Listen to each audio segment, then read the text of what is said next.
Hi everybody, I'm Chief Meteorologist Mike Iscovitz with some interesting information both on Julia, which is getting ready to slam into Central America, but also this curious observation here that as we of course still, watch folks in Florida pick up the pieces from Ian is going to make the 13th I storm, the 13th storm beginning with the letter I, to be retired, and it most assuredly will be retired. We've been using this naming convention of alphabetical order since 1953, and so give or take 70 hurricane seasons to go through, and Ian will make the 13th retired I storm, and a lot of these are going to be pretty familiar to you. Storms like Hurricane Ivan, which slammed into Alabama, Hurricane Ike, which of course caused widespread destruction here in the Houston area, as well as storms like Irma, which was just gigantic and ended up hitting South Florida, and of course Hurricane Ida, which just hit New Orleans last year.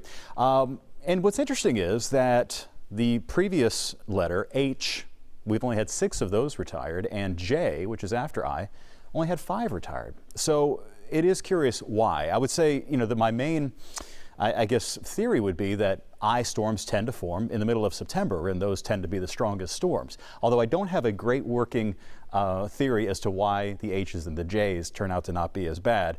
I would say it's probably just chance at this point. We've only had 70 hurricane seasons. If we go through several hundred, it would probably even out. All right, enough of that. So here's a look at Julia, which as of Saturday afternoon is a very strong tropical storm and a dangerous one because it's going to be moving into a mountainous area of Central America. So we're talking about effects being felt from Costa Rica back up to especially Nicaragua, but also Honduras. And so anytime you have this deep tropical moisture coming in and interacting with not only land but terrain, it tends to lead to the likelihood for some flash flooding, mudslides, and so forth. This is a look at the computer model outlook with all of the tracks taking the system either along the southern coast of Mexico or maybe even in the Pacific, where it could either maintain its name Julia or possibly reform into another storm. And yes, the latest run of the Euro actually does show it taking a jog off toward the north into the Gulf, but I do not expect it to impact Texas at all, other than maybe leading to some rain chances, especially to the south of us coming up around Wednesday of next week, with a cold front coming in. So this is what the system looks like on satellite imagery. This is the forecast track of Julia, taking it into Central America, making a really hard landfall as a feisty tropical storm with a lot of moisture Saturday night into the day on Sunday, possibly even as a hurricane, but those wind speeds might not matter much, as it certainly looks like this is going to be a tremendous rain maker for Central America.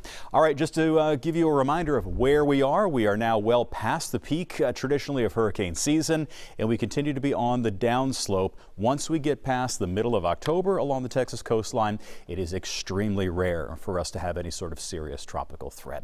So that's a look at the tropics here for your Saturday. Hope it was educational for you. Hope you learned something. Of course, we'll take another look at it tomorrow.